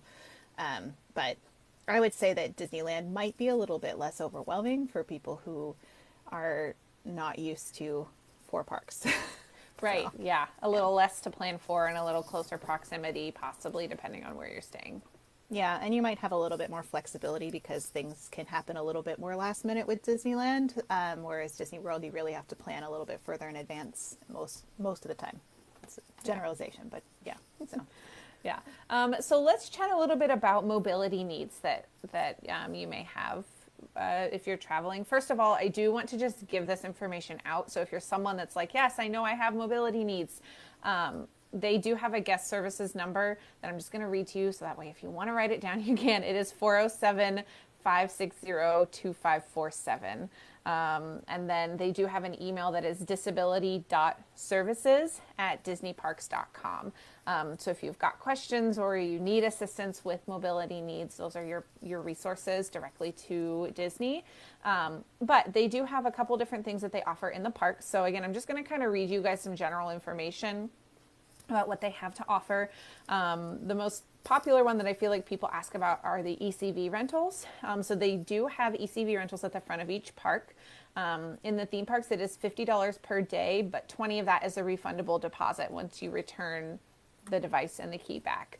At the water parks in Disney Springs, I did find it interesting, and I'm not exactly sure how this works because what it said online was it's $50 per day with a $100 refundable deposit. So I don't know if they're having you pay $150 because that just didn't quite make sense to me. So just be forewarned that at the water parks in Disney Springs that it's quite a bit more expensive to rent.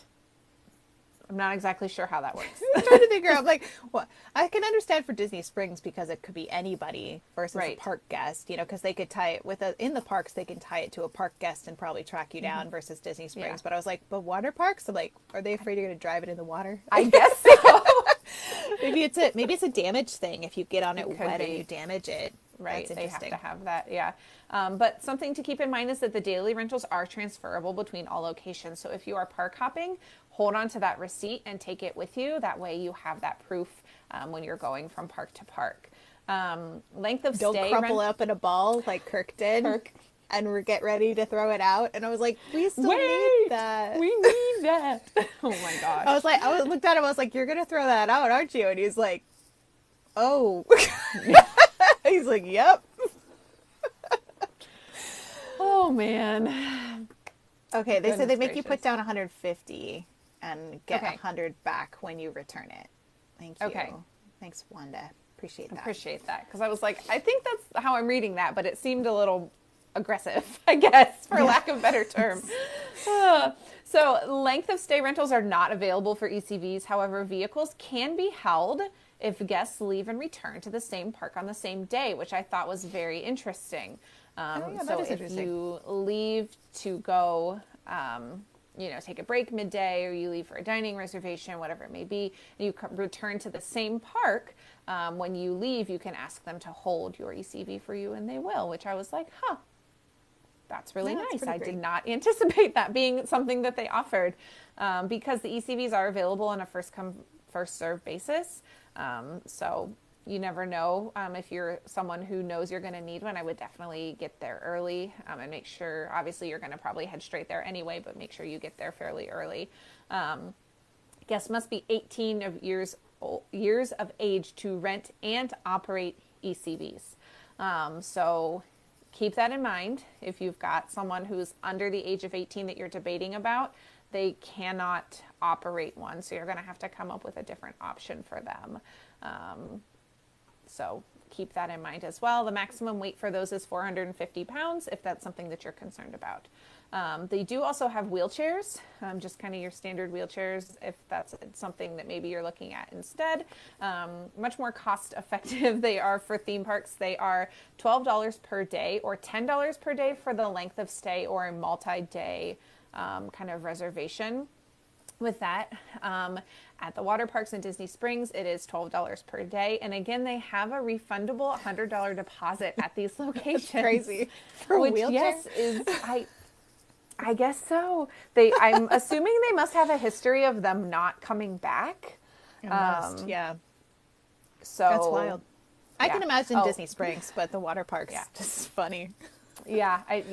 Ashley, I'm reading Ashley, who is at Diz Talk Dog. She's got a lot of great information about service animals, which we're going to get to here shortly, on her page. But she does say that the ECVs will sell out fast. So if you're going during a busy time, be sure that you take care of that. So as far as the wheelchairs go, the daily rentals again are transferable between locations, and length of stay rentals are transferable between Disney theme parks only. So if you're doing a length of stay, you cannot extend that length of stay to go to the water parks or Disney Springs. It does have to stay inside of the parks. And again, the wheelchairs are available on a first come, first served basis, and you must be 18 years of age to rent a wheelchair. And the maximum weight for those is 350 pounds. So a little bit different there. So if you've got someone that's younger than 18 that is in need of that, sounds like a wheelchair is probably your option rather than an ECV, because you do need to have someone that is 18 or older, and they have a one-person capacity. So it's not like you can load people on laps. They don't encourage you to do that. They frown upon that, yes. Yes, they do.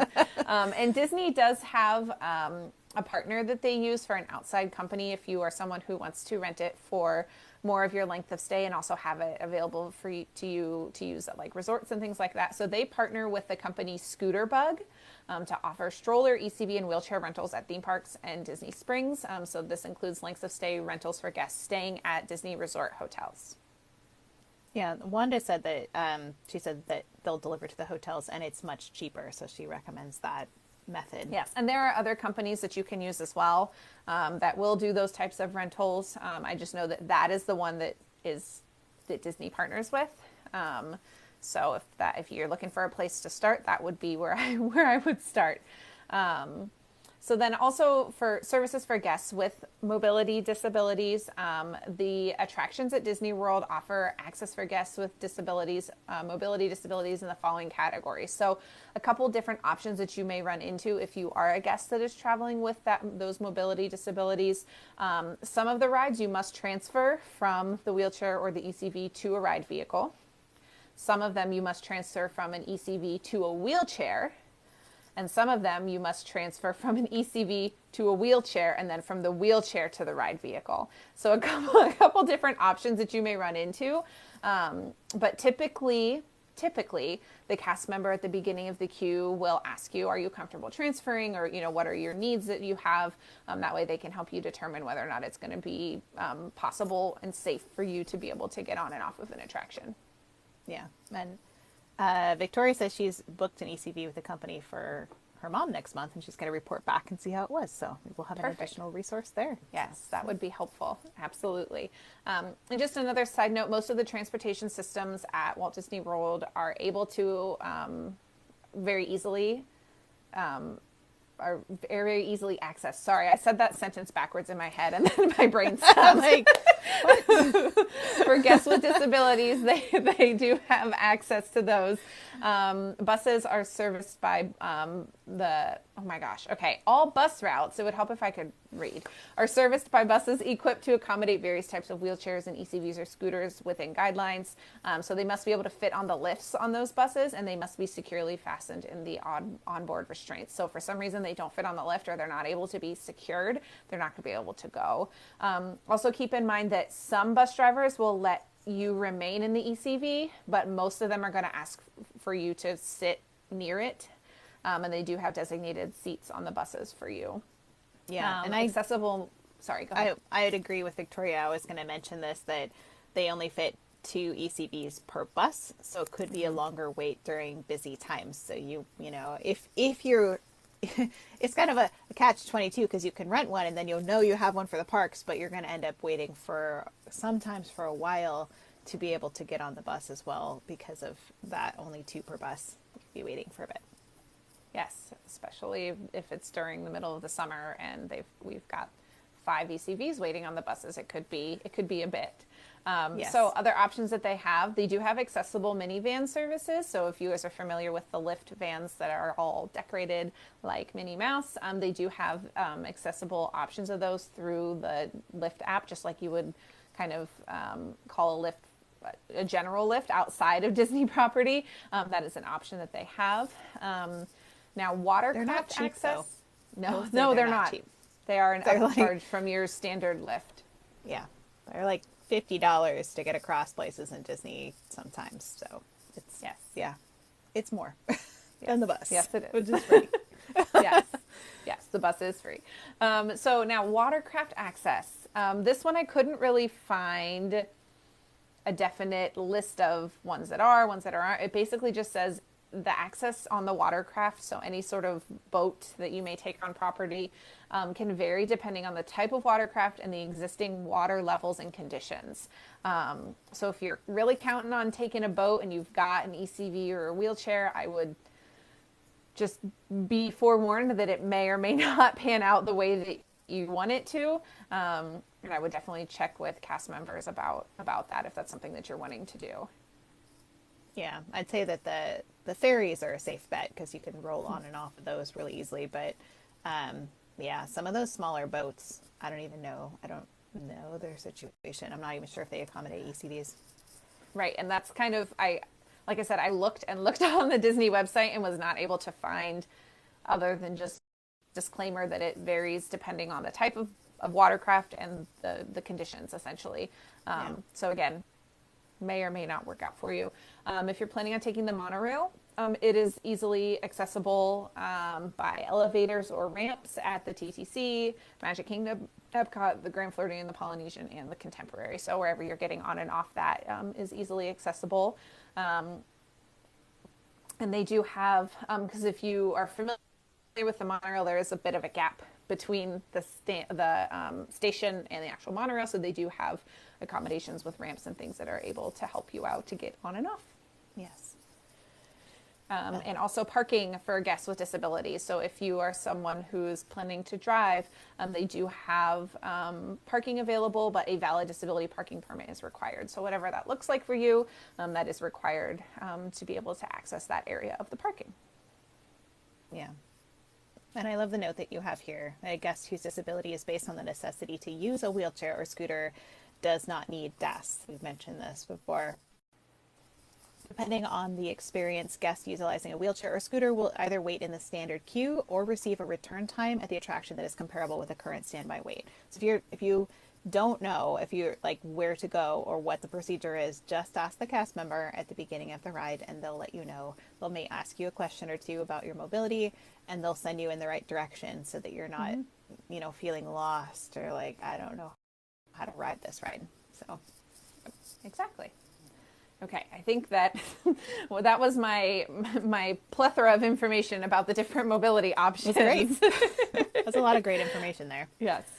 So let's chat quickly about service animals. I see Ashley is still in here, but we're just going to talk briefly about that. So if you are someone who wants more information, Ashley, who is in the chat here at Diz Talk Dog, has some great information on her TikTok page. But at Walt Disney World, a service animal is considered, and I just thought that this definition was very interesting. A service animal is a dog or miniature horse that is trained to do work or perform tasks for and to assist an individual with a disability. I just thought that definition was very interesting. I know. I've seen that. Have you seen the miniature horse at Disney World Yeah. before? Yeah. Yeah. I'm just like, it's such an interesting, those are the two options. Yeah. It's either a dog or miniature horse. Or a miniature horse. Yeah. I read that and I was like, huh. I'm going to get me a miniature horse. Ashley is saying that the miniature horse is covered under the ADA, which makes sense as to why that is in the definition for Disney. Thank you, Ashley, for clearing that up. I'm like, you. It's interesting. Yes.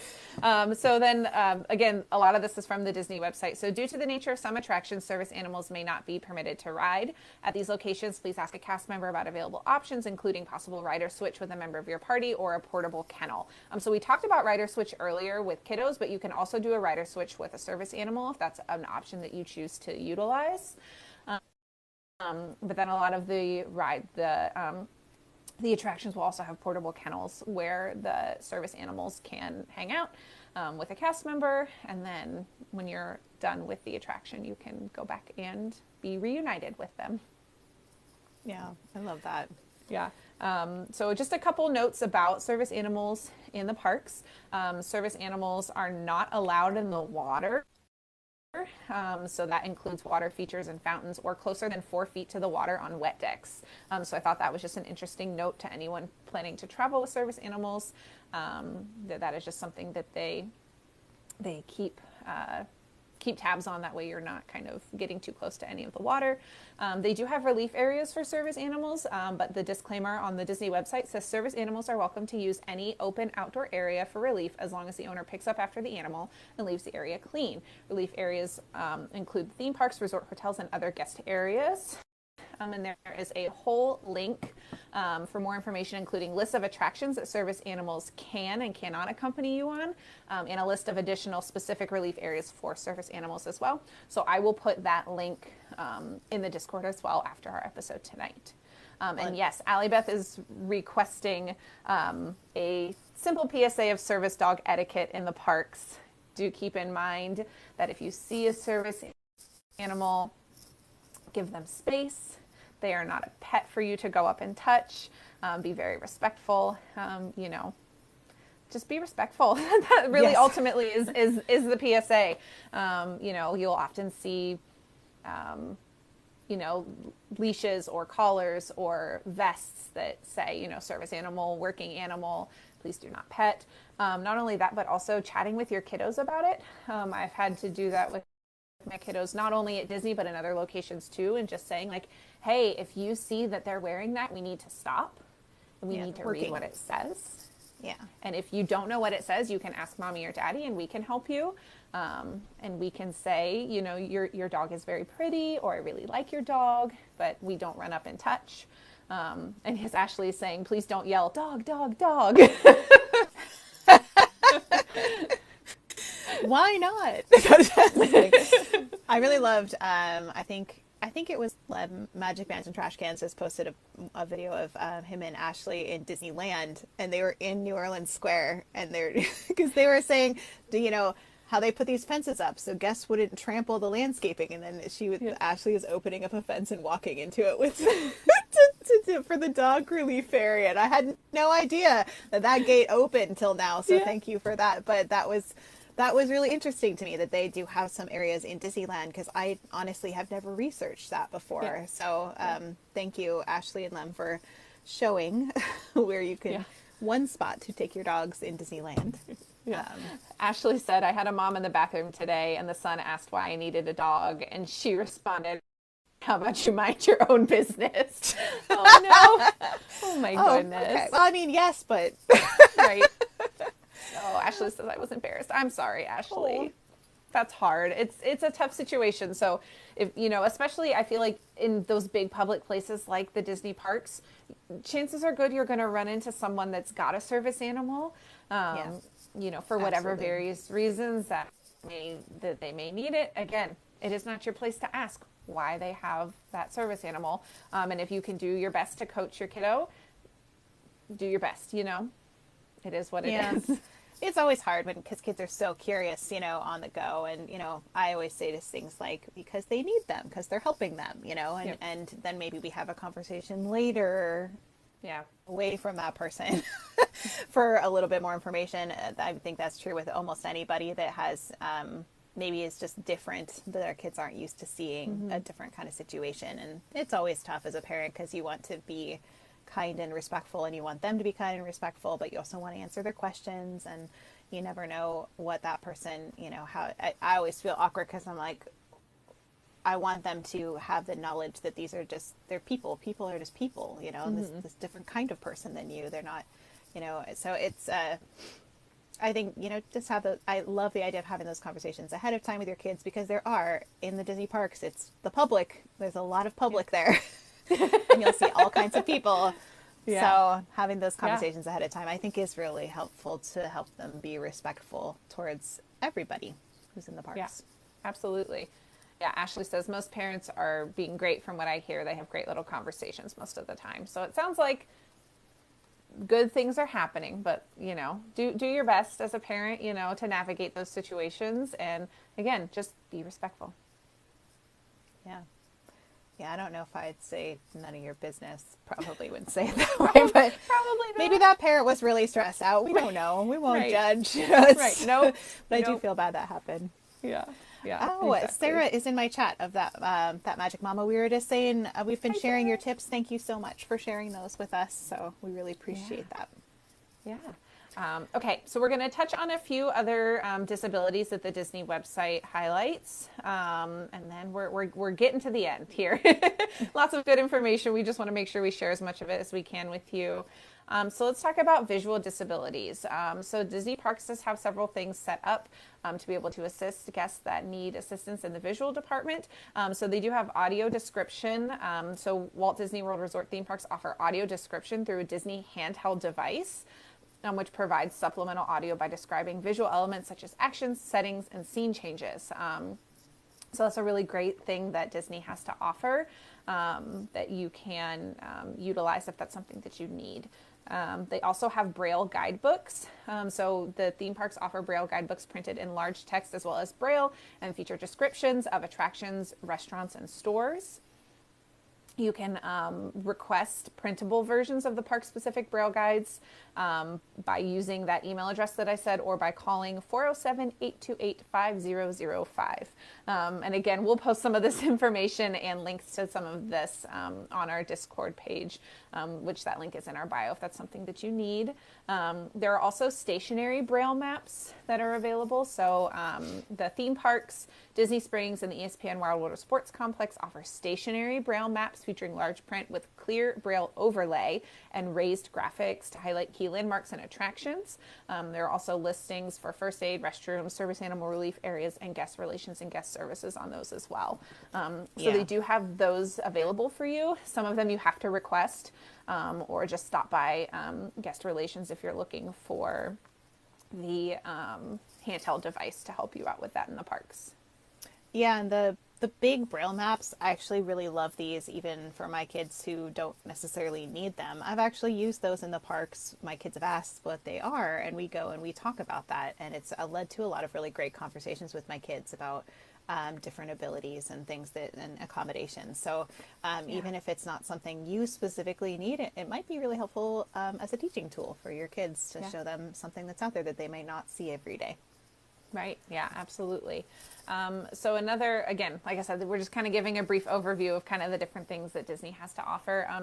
With hearing disabilities, some great things that they have is that I thought was really cool. The guest rooms at the Disney World resorts can be equipped with door knock and phone alerts, phone amplifiers, bed shaker notifications, a strobe light smoke detector, and a text typewriter telephone. So they have lots of great... Brilliant. Yeah, lots of great resources. If you have a hearing disability and you're visiting the Disney parks, lots of great resources that they have. Also in those handheld devices, they feature an assistive listening, which amplifies the sound through headphones or an induction loop at specific theme park attractions. And these are recommended for guests with mild to moderate hearing loss. And again, they are available at guest relations for all 4 theme parks on a first come, first serve. There is a fully refundable $25 daily deposit for the use of those devices. And it is recommended, they say, that you bring your own headphones, and it just has a standard headphone jack on it. No, that's such a great resource. I don't even know. I think I've seen those before, but I don't think I knew what they were at the time. So that's great. And then another feature that those devices have, which like these, it's just incredible. And I had so much fun doing this research. So I was like, this is really, really cool. So they also have handheld captioning, which is a portable captioning system which displays on-screen text and locations at select theaters and attractions. Again, same type of option there. They're available at all 4 parks, first come, first serve, and they have a fully refundable $25 daily deposit for use. And then select monitors are available with open captioning in many pre-show and exhibit areas and are designated by the little CC closed captioning symbol. So if that's necessary, please see a cast member location for assistance. Video captioning can also be activated using those handheld devices as well. I love that. Yeah. And so is the one that you hold in your hand, is it like it's actually something you hold in your hand for the closed captioning for some of them? Yes. And it's got like a little screen. Oh, that's cool. That helps with that. Yeah. Ashley says the Toy Story Mania has a closed captioning button on it as well. Oh, that's fun. I think I've seen that. Yeah. I just thought really, really cool. The other thing, again, this part of the research that I was doing was just because it's not something that I've experienced, so it was fun to do, but they also have, which I've seen in the parks, sign language interpreters in the parks. Yeah, they're the best. But they, excuse me, they provide these interpreters for guests at specific live theme park shows on a rotating basis. So you just have to find out what the current schedule is to be able to utilize that. So currently, according to what is today on March 9th, 2023, Animal Kingdom has that on Tuesdays and Saturdays. Hollywood Studios has that on Sundays and Wednesdays.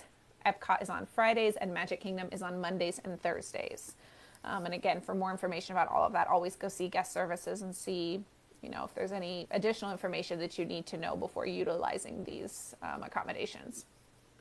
That's great. I feel like I've always felt like it was random, like you just happened to come to the show that has it, and I know it wasn't because it's like obviously they'd have to be able to Right. tell guests where it is, but I never realized exactly what it was. So thank you Yeah. for doing that research, Jackie. Yeah. And it was just, like I said, it was on the Disney website. I searched hearing disabilities and all of this information came up. It was very easily found on the website. That's great.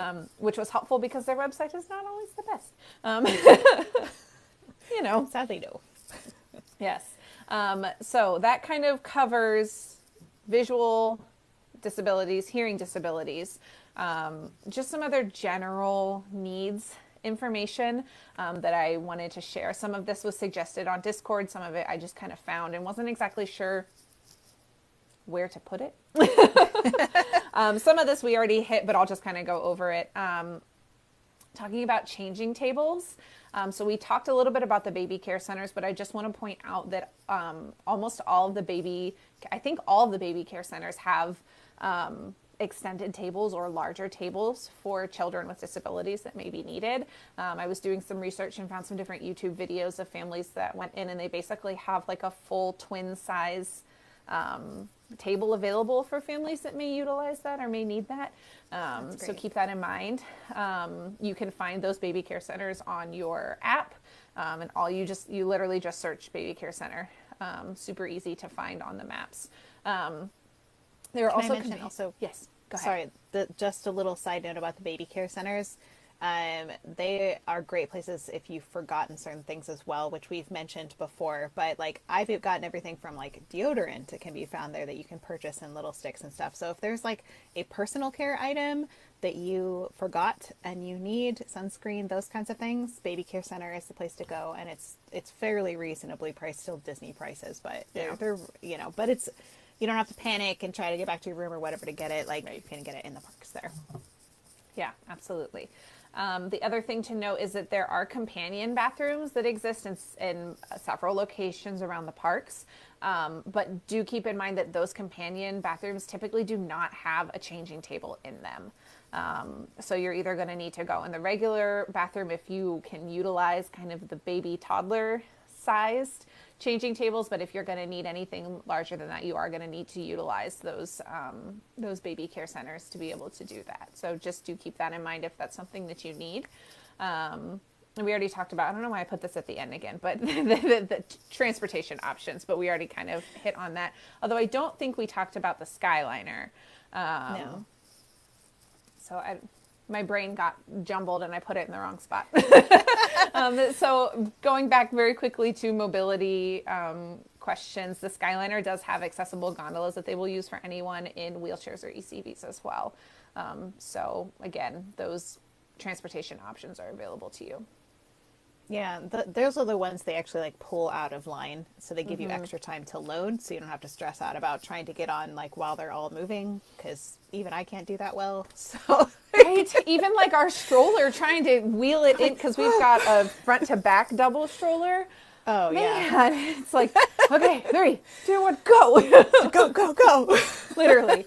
And then, okay, are we in? Is everybody in? We're all in. Okay. It's a lot. Oh my goodness. Well, Yeah, so I think that was all on there, but there is one more resource that I wanted to highlight very quickly. Yeah. If that's okay. This is, okay. I got this. I'm getting better at it. Okay, so this is another resource that I found on the Disney website, and this I think is amazing for any parent, regardless of your child. This is the attraction details they call it attraction details for guests with cognitive disabilities, but I think it's truly helpful for literally anyone traveling to Disney. What it does is it breaks down every park and then every park's attractions, and it will show you, here I'm going to get a little closer so you guys can see it. It will show you the location, it'll show you what it is, and then it'll show you all of the possible triggers that you can have. That's great. And then on the end, it shows you, elements of surprise, the type of restraint on the ride, and then the time that it takes on the ride. And I just think That's that brilliant. this is an amazing resource that is probably vastly underutilized. And it's all the way up to date because I know Cosmic Rewind is on here. I don't think Tron is on here yet because it's not officially opened. I bet they have one for Disneyland too. I'll see if I can look that up. I would assume they do, but I mean, you can see, so like here's your Tomorrowland list. Oh, Ashley, you've never seen that one? Yeah, I found it on the website. Do they have a Disneyland one too? We'll have to look. So this is, yeah, like if you look across here, Tomorrowland Speedway has Scents and Smells. It has loud noises. It is bumpy. Then it shows you that Element of Surprise is the loud motors. It has a lap belt as the restraint, and it is a 6-minute trip.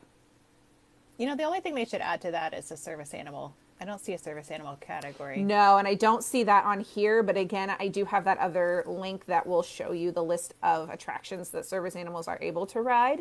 Right. But They I should just add thought, it to this. I know. I just thought this was a fantastic resource. And I love even on like Guardians of the Galaxy, you know, obviously it's got a lot of different things, but I love that on the end here, they even broke down the pre-show and the ride. Oh, that's great. So that way you know exactly what you're getting, you know, and you can see like the one below that is Mission Space. It talks about the confined spaces and over the shoulder restraints. Like it's a really great resource that I wish I had found before now. Yeah, me too. Gosh, that's wonderful. So, and it goes through all of the parks. It does have like even like It's Tough to Be a Bug is on there. The shows are on there. So like Festival of the Lion King is on there. Talks about the lighting, loud noises, Spirit of Darkness.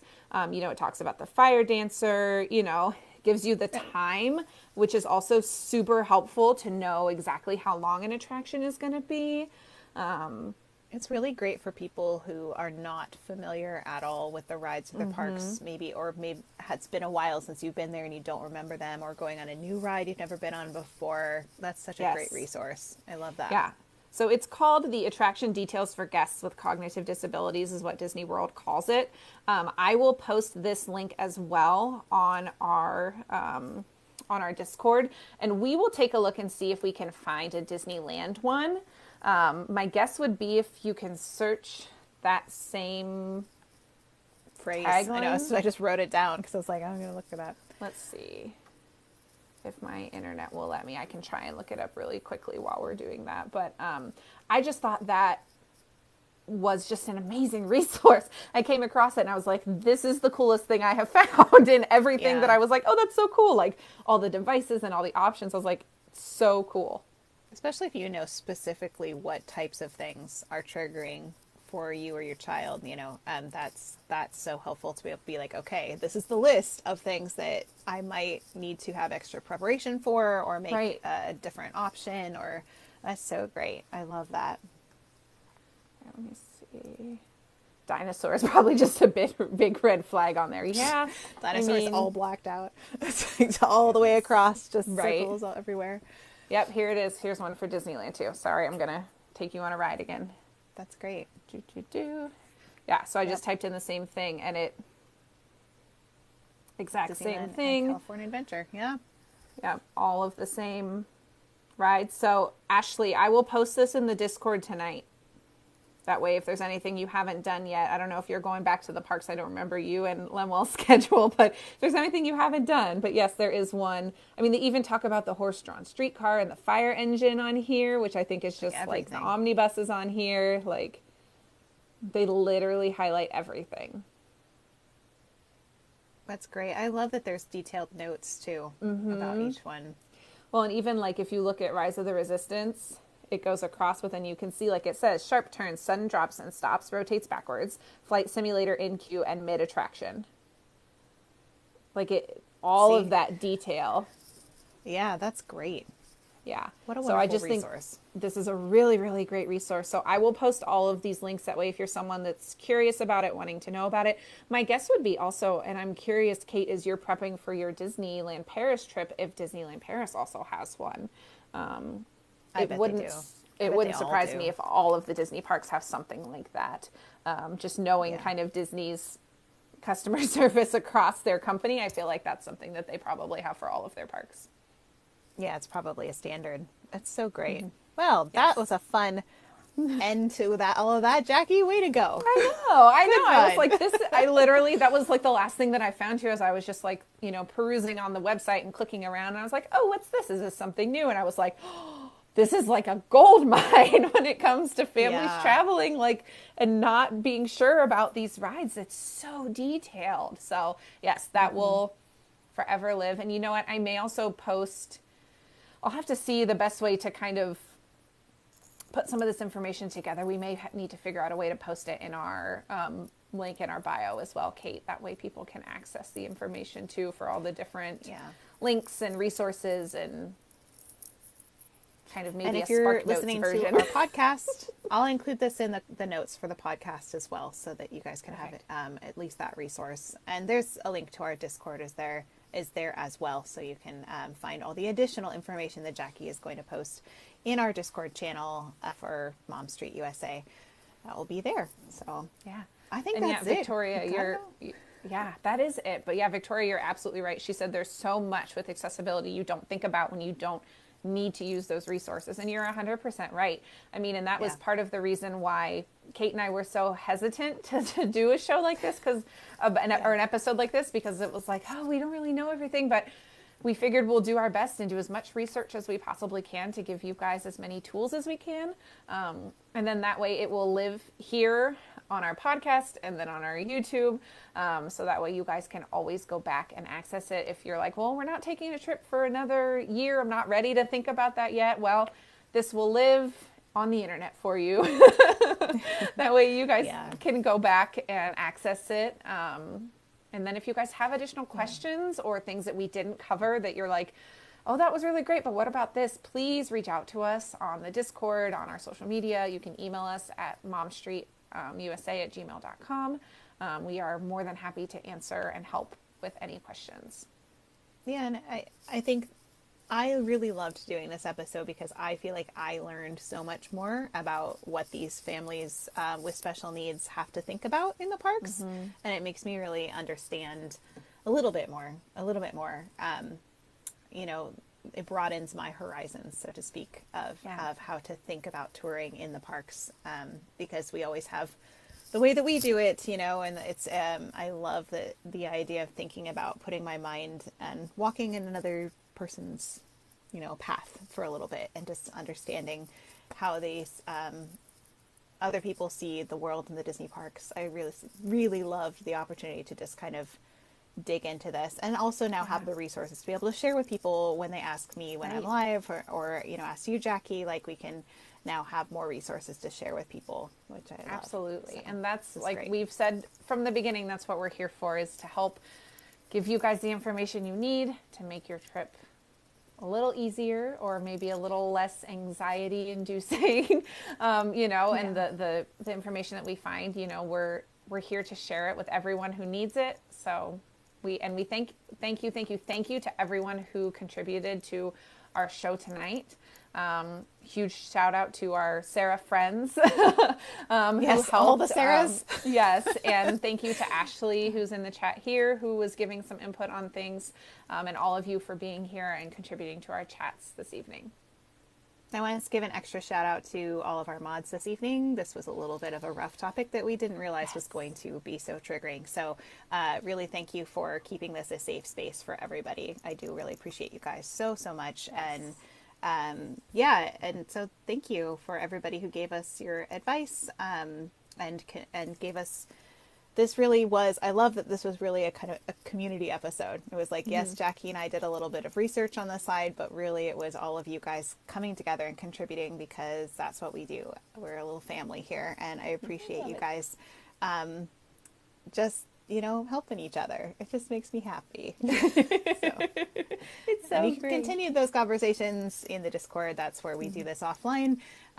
When we're not live, that's where we chat about all the things. So if you continue and you want more parents to chat with, that's a great place to do that. So thank you. Yeah, and if you missed any of our information this evening or want to go back and review it, again, hopefully here within the next few days, that information will be available for you on our YouTube and on our podcast. We always post in Discord when we get those up and available for you guys. So keep an eye out there. And as always, if you guys want to support the channel, any funds, any gifting that we get through the live, any money we make off of our merch, all goes towards our giveaways, which we just did a giveaway. I just sent the ears out to our winners earlier this week. But we do have our lovely Mom Street stickers available, and Kate is rocking one of our t-shirts with our logo on it. Those are available on Kate's website. The link to that is in both of our bios if that is something that you're interested in doing. And next week, and now for something completely different, we're going to be talking about Disneyland food and wine. So this just started out in Disneyland. So that is our topic next week. So if you guys have been out there, cough, Ashley, cough, Lem.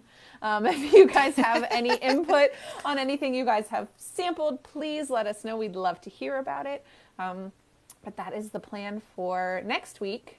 And then the week after, Kate will be our eyes and ears on the ground at Flower and Garden in Epcot. Yeah, it'll be fun. Another festival. It'll be great. Just like hitting them all this year, apparently. All the festivals. Which is so I funny. know. It's great. It's great. So lots of fun episodes coming up. We'll see if we can time it where I don't run as much. We can try, but I have a feeling it's still going to happen. We'll make it work. We'll make it work. It'll be fine. Yes. It just is entertaining anyway, so it'll be fine. Yes, we'll make it work. Yeah, and I'll try my best to not just talk about Soarin' over California the whole time next episode, because that's all I think about. Like, the food's great at Disneyland Food and Wine, but the fact that they bring back the original Soarin' is my favorite. So yeah. I mean, we may need to like figure out how to take a ride on that when next time you're in Disneyland. How long does Food and Wine go, and when are you April? back there? No. Yeah, it goes to the 25th, so I could do it. Yeah, it'll be fun. Yeah. Ashley says it's so blurry. It is. So old. It's got a low resolution. Yeah. It's old. Yeah. I think somebody posted something about it like rebooting the other day in the middle of the ride. So I was like, oh, par for the course. Yep, that sounds about right. But yeah. no, I'm like, it's funny because I feel like I'm hitting all of the food festivals this year, which is not like, I'm not a huge foodie in general. Yeah. I love food, but I don't like love food like my husband does. So I kind of feel bad that I'm going to all of them, but he's not. Well, I mean, Flower and Garden has a lot that's not food. I mean, we will have to talk It about does. food, but it has a lot that's not food. So we'll have to figure out the timing of that episode to make sure we can see as much as we can of that festival. And then after that, we're kind of up in the air for some topics. So if you guys have some stuff that you are like, oh, I really, really wish they'd talk about this, please let us know. We've got some topics that we could do, but we also always want to check in with our community and make sure that we're hearing what you guys need. That's where this episode came from. So we're happy to do episodes like this that are kind of fan requests, not fan, community requests from all of you. So please let us know if there's something that we can help you guys out with. Yes, absolutely. It's we always say this is your guys' show. We're just helping out, so whatever it is you guys need, we'd love to hear from you. So I think that's all the things. Oh, we did it. We did it. This was a long one. It was back to our 2-hour length that we were doing before.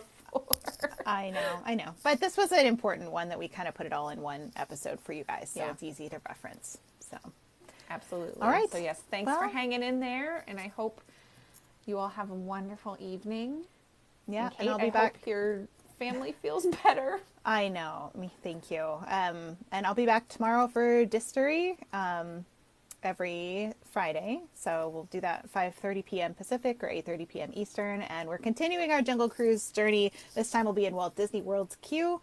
And Kirk has a million things, so I'm planning on sitting back and relaxing while Kirk talks a lot. So it'll be great. He does. He wrote it several times in the last week and stopped and held up the line to get video and pictures, and it was funny because we were watching a lot of it on his lives this week. It's great because I haven't even touched it yet, so I've written some notes. Perfect. I have a couple things I've written down. I'll be prepared before tomorrow, you know me, but it's just funny. I was like, I'll let Kirk do this. He's got it. He's ready. He's got it. Yeah. I have faith in him. Anyway, all right. Well, thank you everybody for joining us for this episode of Mom Street USA. We really appreciate all of you tuning in and participating and giving us all of the advice about special needs. We really do love you guys so, so much. And this is such a joy for us every week. We love you guys. Yay. And then we'll see you back next week for Disneyland's Food and Wine. Hope you have a great evening. And thanks, Jackie, for hanging out with me. Yeah, always love it. Bye, friends. Bye, everybody. Have a good night.